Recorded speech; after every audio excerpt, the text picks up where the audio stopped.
Welcome to Swapna blog. বন্ধুরা, আজকের আমি একটু তেলের পিঠে করছি। এই অল্প কিছু উপকরণ ছিল বাড়িতে, তাই দিয়ে করছি। অল্প একটু চালের গুঁড়ো, অল্প একটু চিড়ে, একটু সুজি, একটু ময়দা আর অল্প আখের গুড় আর চিনি, মৌরি, অল্প একটু লবণ দিয়ে এরকম পাতলা করে গুলে নিয়েছি, একটা বাটারটা করে নিয়েছি।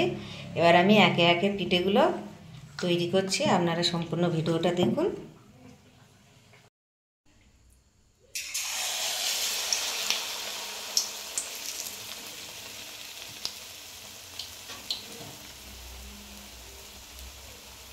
দেখুন কি সুন্দর ফুলে একদম গোল হয়ে গেছে পিঠেটা।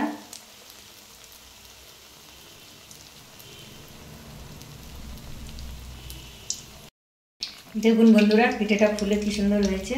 এবার আমি তুলে নেব। এই যে এরকমভাবে একটা একটা করে আমি ভেজে নেব। বন্ধুরা, পিঠে আমার হয়ে গেছে। এইভাবে সহজ পদ্ধতিতে করে খেয়ে দেখবেন, খুব ভালো লাগবে। আজকের মতো এই পর্যন্ত, আবার পরের ভিডিওয়ে দেখা হবে।